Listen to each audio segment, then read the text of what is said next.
then Ken, and Larry, Right. and then James. And let me just, Ryan knows ground rules, so I'll just go over this real quick. Okay. Basically, what we do is ask you to kind of give up to a 5-minute opening remarks. Thank you. Speak Thank you. whatever you want to do from that perspective. And then we start with like a 30-minute overall question period. Okay. And what we do is we go around the table, and the answers typically roll up to about 2 minutes each. Can you follow us to that? And then we'll move on to the next person and just go around. Sure. And then at the end of that period, give you 5 minutes to close. Okay. Larry's the overall timekeeper. I'm the incremental timekeeper. Okay. On the questions. And with that, since I did, there you go. Feel free to start whenever you want on your own. As you know, I'm Jim Clark. Got that away when I got in. I've lived in the precinct all my life.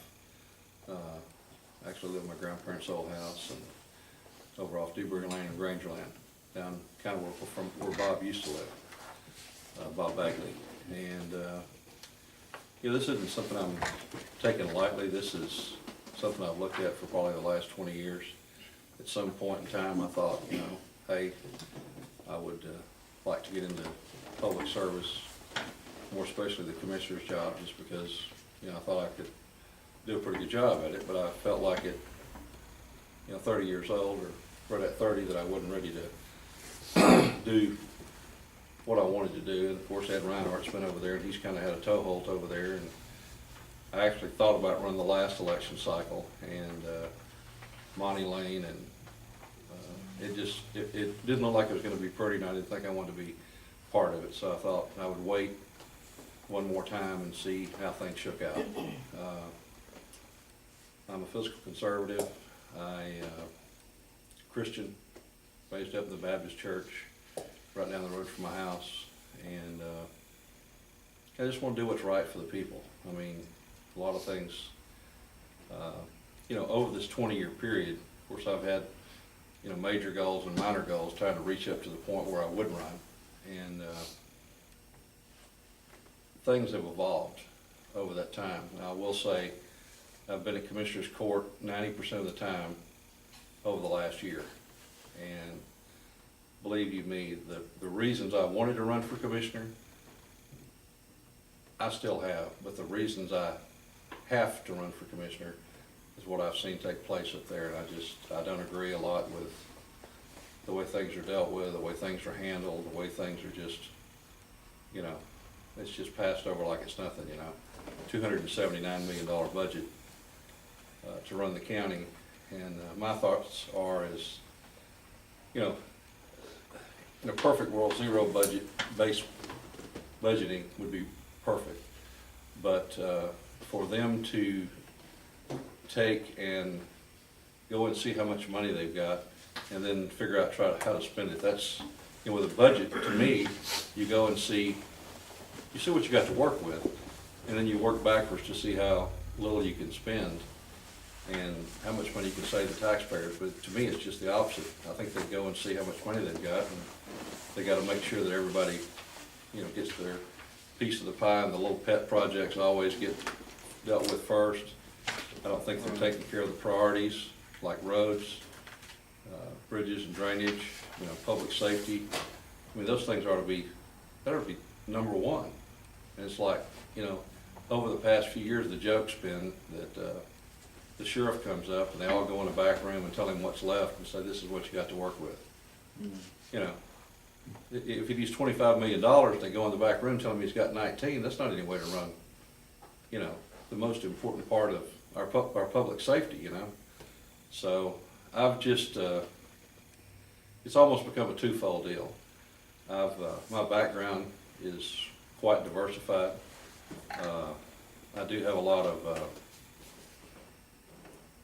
road construction, building, you know, detention ponds, retention ponds. I know what it takes to do the job. And that's, you know, I used to think that was the first thing you needed to know. Well, I mean, the first thing you need to know is how to handle the money. That's number one priority in the commissioner's job, I feel like, is the money. Is the money and how it's spent and how it's put to use. And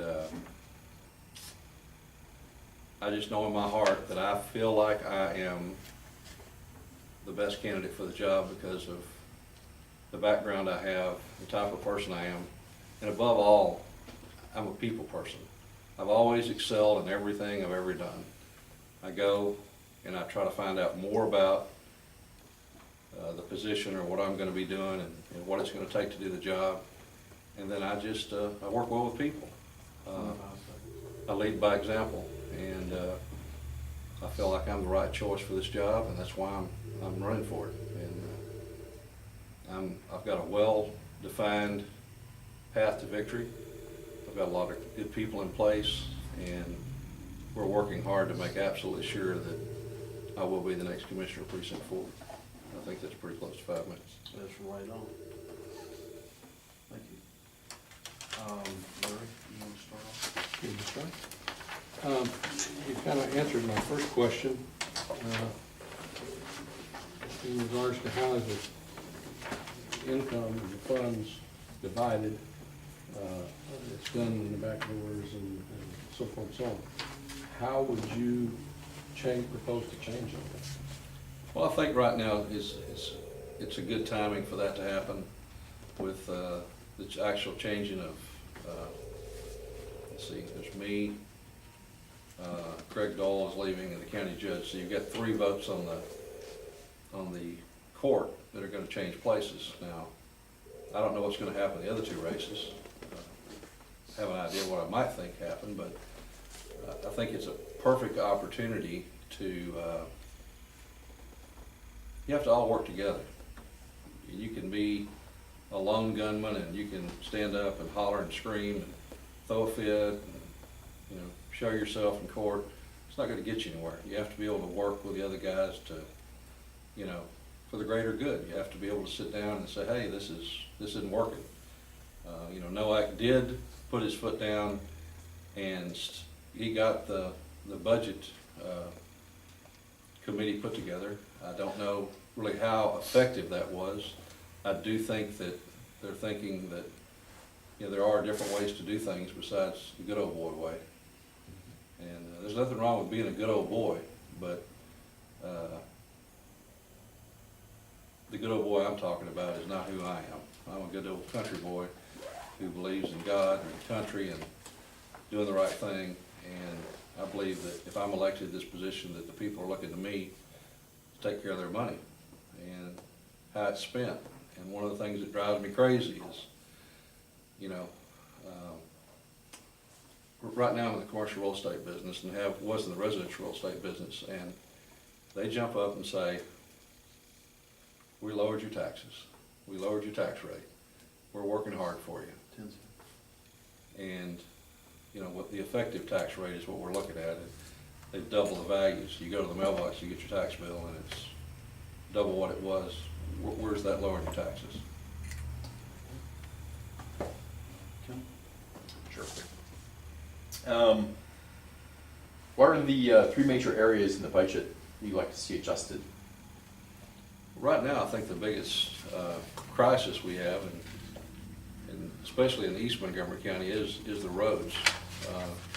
The growth that we have and at the rate it's coming in. The last time there was a bond referendum to build new roads and stuff. I think it was $400 million or something. Well, no commissioner, nobody wanted to get their name behind it because there was no matching funds. Always in the past, the states had matching funds, there have been federal matching funds, and it just died. I'm not saying the right thing to do is to have a bond referendum, but, you know, when it failed, you know, what are we going to do? We're just going to wait? You know, we're talking about build it and they will come. Well, they're coming, and we're trying to get it built, and that's not the way. You know, we need to plan for mobility. So number 1, I think, is roads. Number 2, in East Montgomery County, if you're very familiar with the land over there, a lot of it's floodplain land, and I've talked to several engineers about a regional type detention plan that would intertwine and do away with some of these large hole in the grounds that they call detention ponds that hardly ever do anything.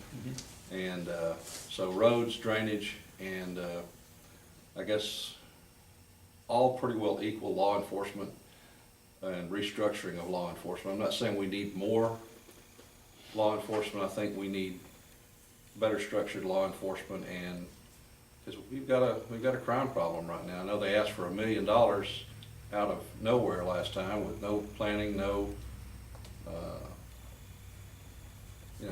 no path to how this was going to work.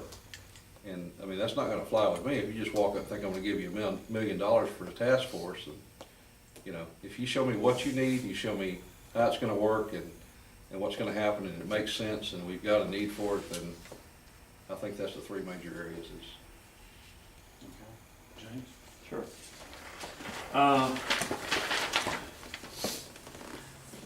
The county commissioner, I know you're aware, I'll just say, it makes, what, $160,000 a year, and the budget, as you said, is close to $300 million, it's probably gonna shoot up to $400 million real fast. So my question is, for you personally, would you characterize your becoming county commissioner a small step for you, and why, if so? Or is it a big step, and if it is that, then convince us that you're ready for the task? Okay, well, I'll tell you, 20 years ago, when I had my eye that I thought I would like to get into politics and into county government, it would have been a huge step. I would have been making $40,000 a year, and back then it was probably 85, I think. Right now, I currently make a couple $100,000 a year. Now, in the real estate market, as you all well know, it's not that every year, but over the Pretty past... good around here. Yeah, and so, financially, it's probably actually a step back for me. And I do want to go ahead and answer a question that's probably not part of that, but I don't plan on being county commissioner / Jim Clark real estate. When I've got a young man that is going to take over my practice, and I'll, if somebody calls me and says, hey, my nickname's Jimbo, hey Jimbo, we need you to list some property, I'll say, hey guys, I'm the commissioner now. Got a young man that took over my practice, I think he'll do you a good job, and that'll be the end of that. That's what I'll do. And When you say take over, do you mean, how do you mean take over? it won't be Jim Clark Real Estate anymore. He's just gonna take over my clients.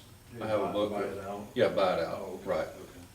And absolutely, positively, without any question, there'll never, ever be a referral done that has anything to do with county tax abatements or anything with the county tied to it. There'll never, ever be.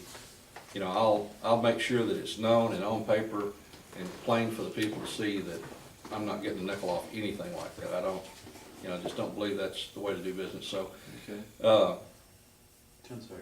okay, well, can we have a little latitude? Sure. Back to what you were, 10 seconds, that's up to John. okay, I just do a little latitude because I kind of got off track. Thought you went about the question. Yeah, but, You lose your term. I feel like I'm plenty ready for the task. I mean, I've managed people. I worked for Crown Court Conceal and managed, 50 people under me, always top producer, always the least downtime, always the most productive. I worked for DeMontron. When I walked in the door, I didn't walk in there to become a car salesman. I walked in there, I was doing some consulting work, the job had just finished up, and the guy said, hey, you look like you'd be a pretty good salesman. I says, well, I'm not a Sunday school teacher, but I'm certainly not a car salesman. Thank you very much, have a nice day. And he convinced me to stay, and so anyway, we were top in the Texas region in my sales force, and we were the highest in customer satisfaction.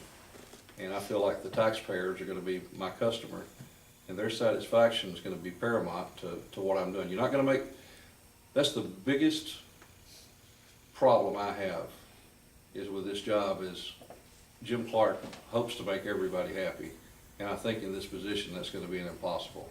Yeah, So- it will be. All right. So, red light cameras, what's your view on that and why? I don't really care for red light cameras. I think that if we've got police officers out doing their job, you know, it's almost an invasion of, you know, I think in certain situations, they probably have caused as many accidents as they've stopped, you know, because what the school of thought is on it is, you know, all of a sudden they realize in their short mind that I've got to stop or I'm gonna get a ticket. Well, the guy behind them is thinking they're going through. And I believe it's just another form of government control that we don't need, you know. So the current system of cameras, maintain it, keep it? I don't think we have any in East Montgomery County. I don't think there's any at all, just to the best of my knowledge. And through the grapevine the other day, I heard that NOAC had shut down that, you know, the deal when you walk in the county commissioner's building to the left, all that HGCA or whoever that is that mans all that and managed, I mean, it was abandoned in there. North And Star. that's North Star, yeah, that's a different deal, I understand, but I'm just saying that, yeah, there's not any there, and I have no plans to welcome any over in that part of the world. Okay. I got some time left? Yeah. Okay. No, actually, from the Oh, last question. Okay, all right. I can You're talk in, you're now. in the negative. All right.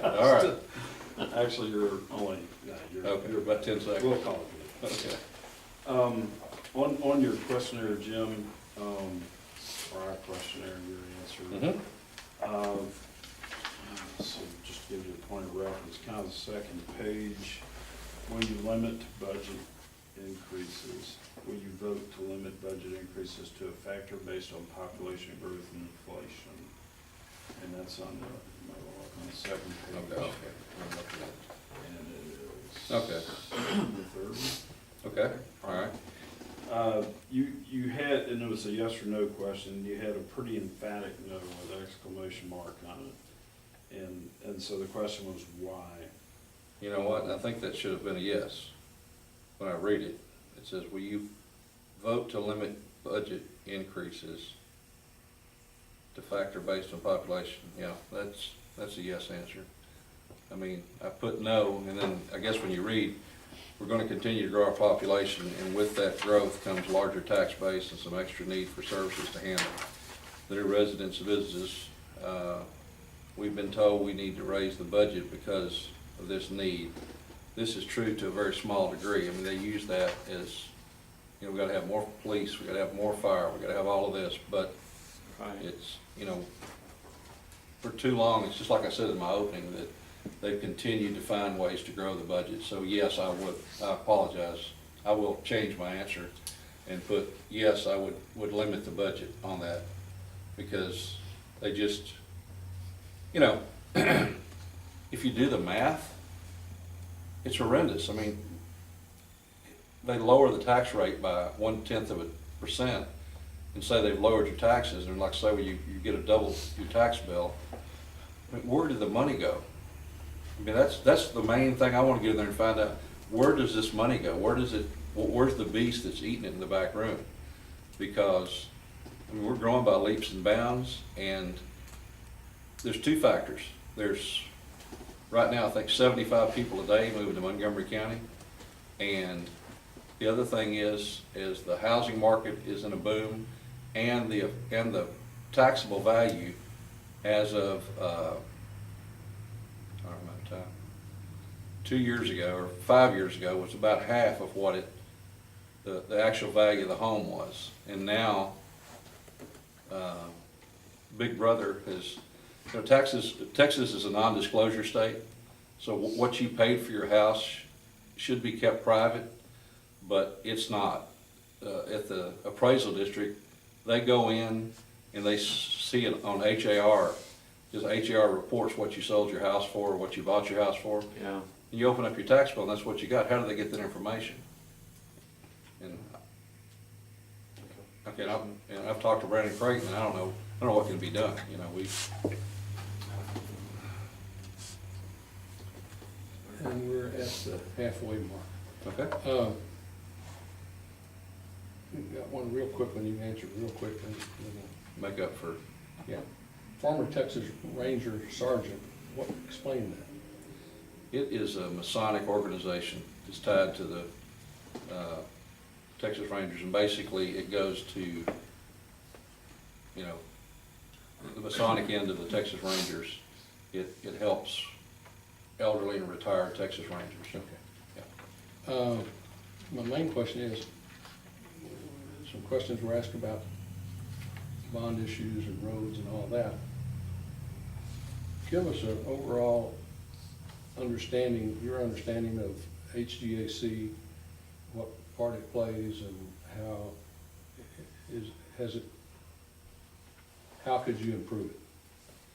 Well, I think the big problem is nobody's been effectively working with HGAC. I think that the Mike Metters and the Ed Reinhardts and, you know, the judge will listen to them and, you know, goes in one ear out the other. I think it's, overall, I think they have a pretty good pulse on needs and future growth and mobility and things, but I mean, nobody's actually come together as a working group to sit down with these guys to get an overview and plan.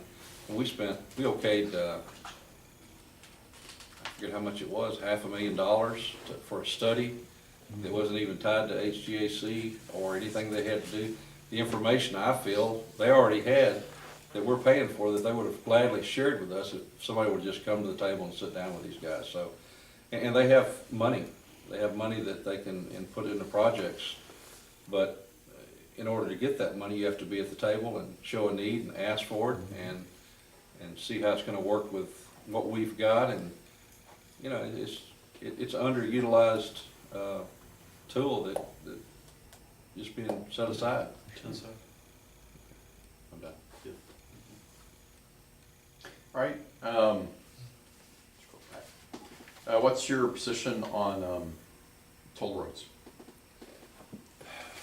Well, if it was the first toll road, the old toll road, like, you know, up in Dallas where they build it, it pays for itself and it goes away, I think it'd be a pretty good deal. But as we all know, the beast that feeds these roads now is never going away, and it will never go away.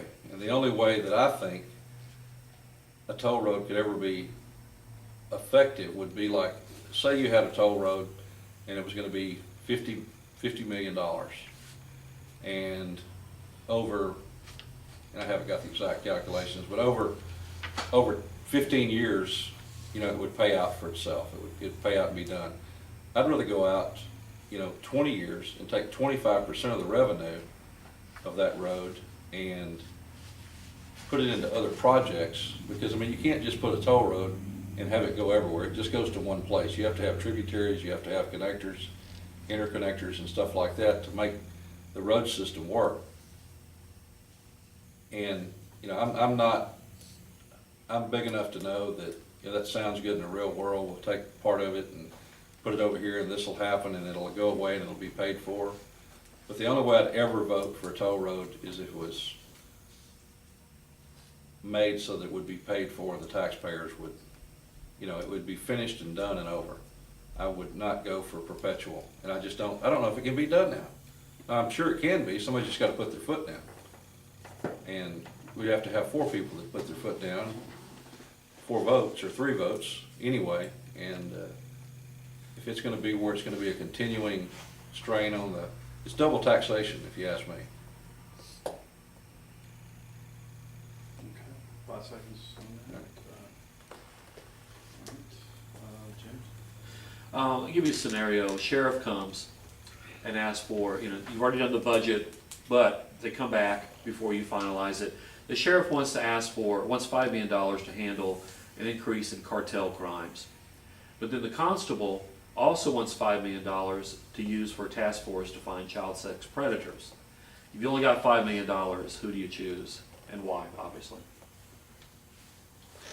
Well, I mean, I'm sure that's just a fictitious number, 5 million, it's Yeah. just, it's just Well, out you there. got a fixed number, you only pick one or And the I'm not, other. and I'm not allowed to split it. No. Boy, you just put me right into a corner, didn't you? I mean, believe me, children are paramount to our future, and I think that, you know, I think they've got a good deal going on right now with all the constables doing the internet sex crime investigations, and they're catching people left and right. I think it's a great deal. Cartels, however, come in and ruin a community as a whole. That's true. Violent crimes, you know, I'm not saying that a sex crime is not just as important as violent crime, but I'm talking about, you know, people being killed, home invasions, drugs taking tolls on neighborhoods. My answer is gonna be the way you told me not to answer. I'd find a way to fund both of them out of the $5 million. I would work with the sheriff and the constables to find ways to cut funding in their budget that they have, so we could use some of that and take a portion of the 5 million and put it towards both. You know, and it, you know, you're gonna have to make sense to me. You're gonna have to tell me how many officers you're gonna need, how they're gonna be utilized, what they're gonna be doing. I wanna know, I don't wanna know that you need $5 million and you want it for this. I wanna know that you need $5 million, and then I want you to explain to me what you're gonna do with the money and how you're gonna spend it. How's it gonna work? How are we gonna fix the problem before I would fund it? Okay. How much time left? We got, let's see. I meant for me. Oh, Oh, go ahead. No, you don't. Yeah. Good, he's Sorry, hard. man. He's got the hard questions. Actually, I should only given you a minute. But I'm trying to be respectful, you know, it's not about you, James. It's about, I'll try to remember that. It's not about me. right. So, you know, there's a few questions here about taxes, or, you know, funding, roads, and all that.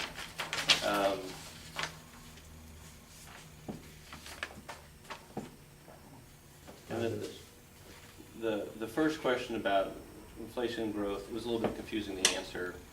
But these answers kind of, you know, basically say taxes are terrible, the county's been, you know, abusing taxpayer and all that kind of stuff. Where have you been for 20 years? I haven't, you know, why are you just now kind of preaching it? Because a lot of us have been preaching that for a long time, and we need to go. Well, you know, basically,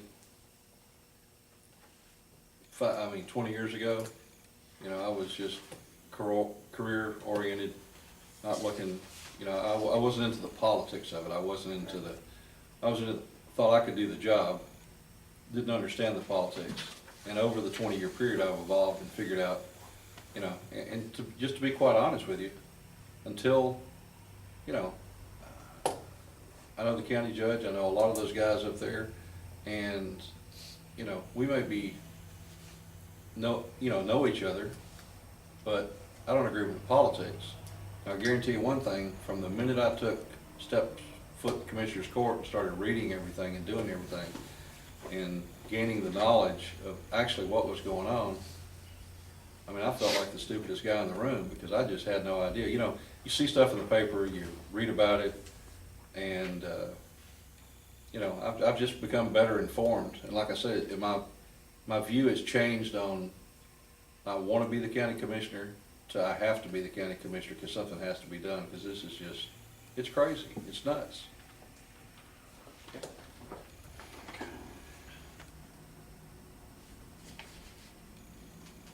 Okay, you mentioned earlier about a path to victory, and the prior candidate that was in here, not from your race, kind of laid out what he thinks his path to victory is, and contributors. So basically, I'll throw that back to you, who's basically endorsing you, and who are your major contributors from that standpoint? Well, early on, Ed Reinhardt and I our friendship basically has been, he's been on the commissioner's court, and, you know, I've been to some political functions. He knows who I am, and I know who he is. I know he has a soft spot for old folks and over in the community, and he's done a lot of good work over there. Ed's done some things that have embarrassed his part of the county. You know, I can't speak to that. He came out early and endorsed me to try to keep some other candidates out, because there were some candidates that were talking about running who thought maybe if Ed endorsed me, that they might stay out of the race. And unfortunately, they didn't stay out of the race. Clarence Quinn is in the race, and he's a nice guy, but I don't think he's our next county commissioner. And so, you know, basically I told Ed, I said, I appreciate you trying to help, you know, keep the people out, but, you know, I think for right now, we just need to drop back. I don't have anybody openly. I mean, Judge Sadler knows, you know, the type of job that I can do and the business sense that I have, and, you know, he's said he would endorse me, but I'm not using this endorsement because, you know, currently right now, the people of East Montgomery County think that Judge Sadler don't know who they are and hasn't been a big part. They've always been the leftovers or whatever's left for scraps. So I'm just being real selective about endorsements. I have endorsements, but am I using any of them right now? No. Far as the clear path to victory,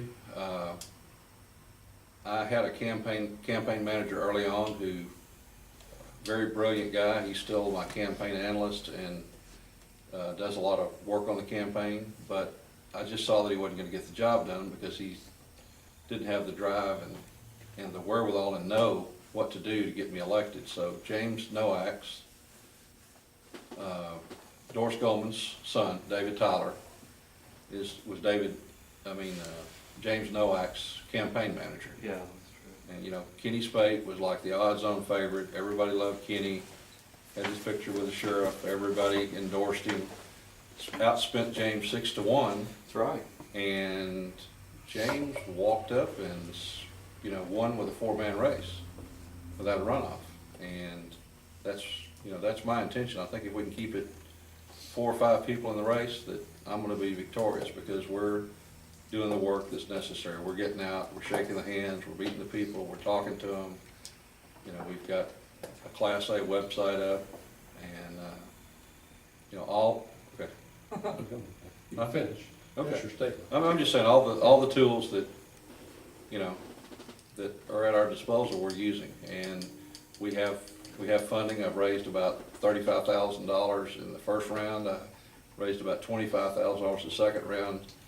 And usually people get their promises of money and go and get it and start their campaign.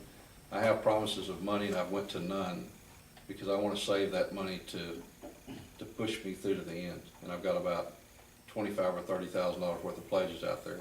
If I need them, I'll take them. If I don't, I'm not going to take somebody's money. And I've got about $20,000 of my own money in the game. So I hadn't been, you know, I feel this is important. If I want to ask you for money, that I've got a stake in the race. So.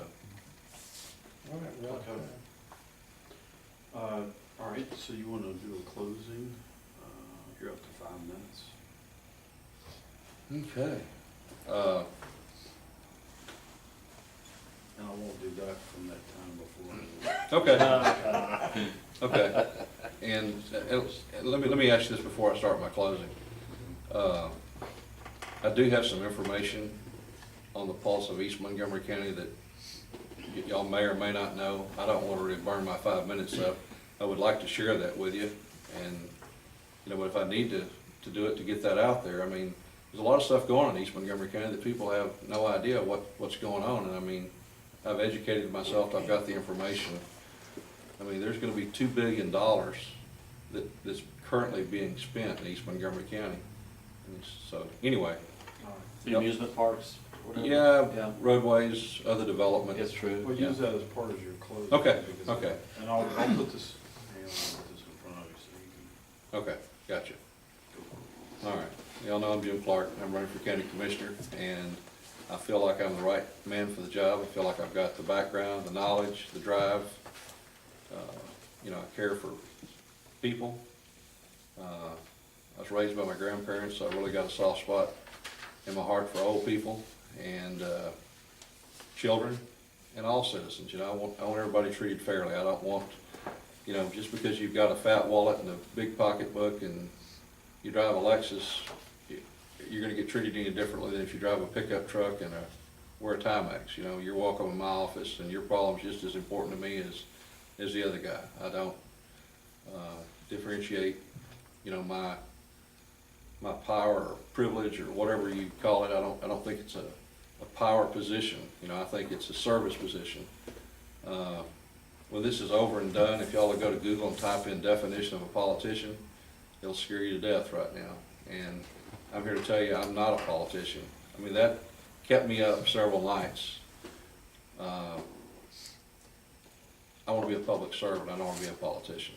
I have no use for the definition of a politician and what it stands for anymore. I hate that it's become that, but, you know, our leaders have forced the hand on that, and I guess it's a true statement. So, I'm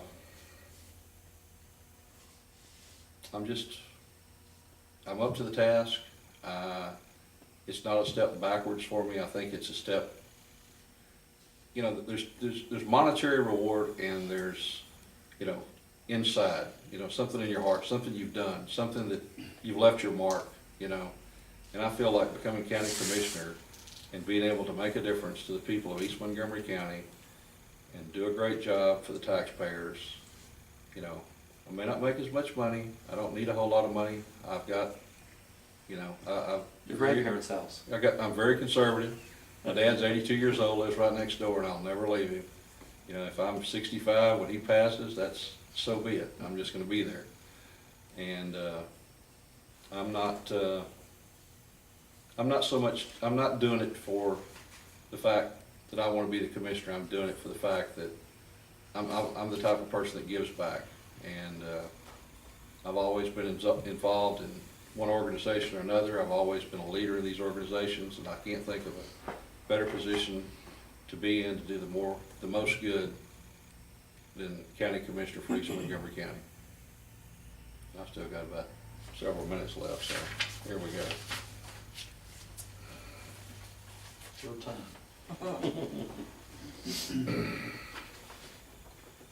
2 minutes. Okay.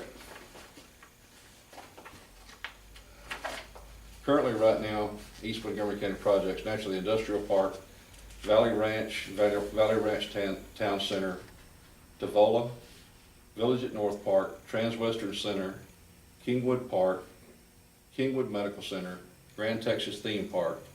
Of course, they're the EarthQuest, and school's still out on that. I'm not wasting a whole lot of time. Then the Grand Parkway.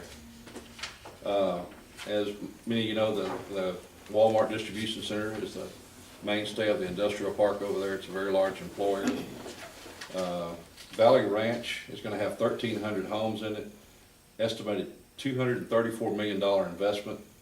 Valley Ranch Town Center has 1.4 million square feet of retail space, including big box stores, restaurants, specialty shops, banks, and a 300-bed hospital. And of the retail unit itself, 80% of it's already spoken for and signed up. It's not even on the ground yet. It's a $250 million investment. Devola is the subdivision that's going in over there by a little small company called Friendswood Development. We've all heard of them. 1,000 acres. The home price is going to be about $200,000. It's going to be a $500 million investment. That's right at the entrance of Roman Forest. Okay.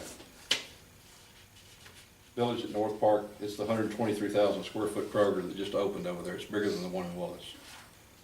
I wanted to tell you about this one. It's called Kingwood Park. It's located at 59 in Kingwood Drive. It's 600,000 square feet, and 300,000 of it will be retail space, a 16-story office tower, 250,000 square feet, and then it'll have 300 apartments that will actually be like an Austin type California, where the apartments are above all the retail. It'll be like a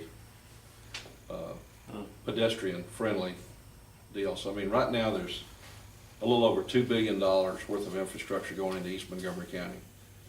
The Grand Parkway is going to be, your 25, 30-minute trip from Porter, Texas to the Woodlands is now gonna be 12 minutes. And the driving force behind that was Exxon. Exxon required that there was enough housing available. That's my company. All right. They own them. Yeah, that's right. Okay, well, that concludes it. All right. Do you have any questions of us, or last one? No, I'm good. I just, like any interview, I haven't been on an interview in a while. Well, we appreciate your time and. Yes, And for thank running you. for office. Obviously, you see a need out there in the county. Oh, absolutely. So we appreciate you throwing your hat in to get in the fight. Mm-hmm. I'm here. It's gonna be, I'm being optimistic. I don't think there's gonna be a runoff. I'm gonna keep saying that. I'm gonna keep telling myself that every morning when I wake up. But, I think after the runoff, we'll be fine. So we'll see how it shakes out, but I'm gonna do everything possible to make sure that I'm the guy in the winner's box when it comes time. Jim, are you familiar with the link between HGAC and the United Nations? Property 21, you heard of that? Agenda 21? I'm sorry, Agenda 21. If you're not, you probably ought to research that a little bit because it has a bit of a negative connotation in a lot of circles. True, that's true. Really? They are zero property rights, under the That's UN, global equality. And this is HGAC, well, that's where HGAC they're trying to come in, Is is through one of the regional HGAC. arms Yeah, of basically United Nations, Agenda 21. where they tell us kind of house to live in, the type of footprint that we should have, basically they don't want any suburbs. They would hate what we are here. The goal is zero personal property, everything belongs to the world. I read something about the bike trails and something was attached to. So just frown when you mention it. Okay. I mean, I've done a lot of research, and I mean, the Bilderberg Group and, 500,000 plastic caskets, and, there's some stuff out there that people that are asleep at the wheel have no idea it's scary, Yeah. And anyway, I could stay and talk all night, but we gotta be fair to everybody. If y'all have any questions, here's a little bit of, literature, kind of what I've got out there, stuff I'm using, so I don't think I have enough for everybody, but they're close. Okay. Keep giving yours away, I'm not gonna. That's, Is there one left? when I was selling residential real estate, I had that little grocery list idea. Yeah. I had more people call back and say, hey, man, I'd like to have another one of those grocery lists. By the way, my neighbor's thinking about selling their house, you want to call them, so. Anyway, I thought, what better way to hang around until election time is be on their refrigerator. My wife will like it. What happened to the goatee? I thought I better clean it up a little bit. I mean, I remember you having, when I talked to you at the Texas Patriots Pack, your first visit. Oh, he's got one in there? No, you didn't have a goatee then, yeah, I just, or did you? Now that I look at this. some of the guys I run around with, had a little, goatee, and I thought, well, it's kind of stylish, but No, I hadn't, you were I shaved. didn't have it that long. I'm pretty much a clean cut guy anyway, so. All right, well, if there's nothing else. Appreciate your time. Oh, Thank you. I do have a question, y'all. What's the process? What's the ending? I mean, how does that work?